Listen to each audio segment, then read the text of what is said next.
Good evening. Today we will show you how to install Windows 10 in a VirtualBox.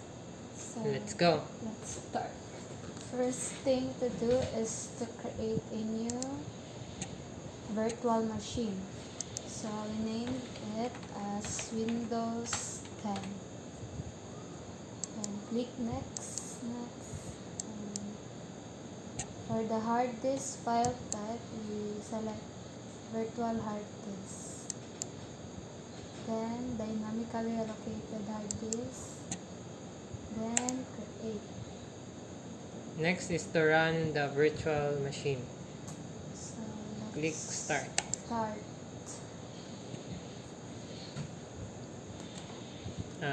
This one you are gonna choose the ISO file from your computer. So Locate it. the ISO file. So then click choose. Then start.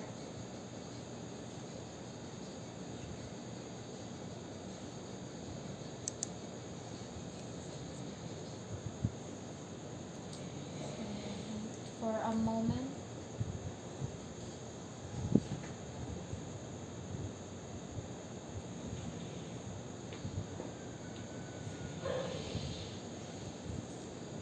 So click next, then install now.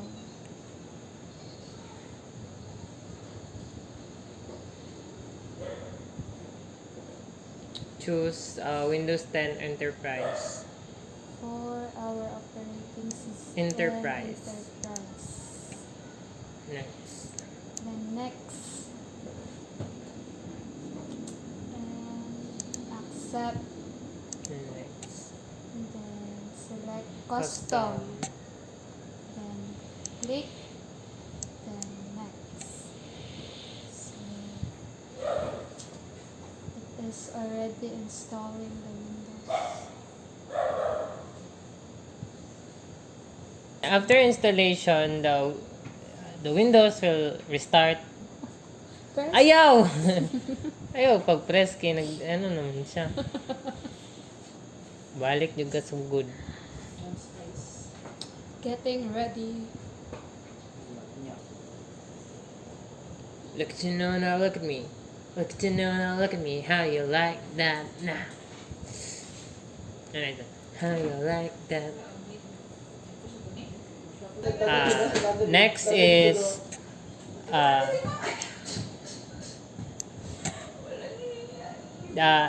just press use express settings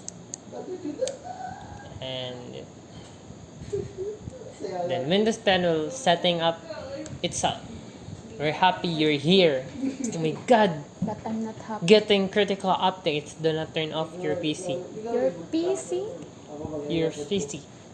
Unsa tama na term? PC or computer? Personal computer ang meaning sa PC. Ah. Okay.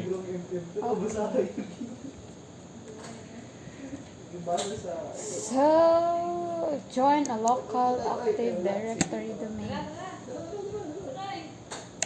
Next. Sure ka? Yes. Who's local. going to use the PC? So, we'll name it as our initial. Lagang suratoryo naman. Surnames pala. Pwede ba na yung nga namin?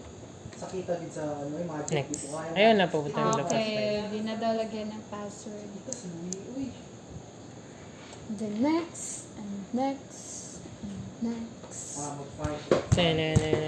Updates are done. Now we'll set up your office.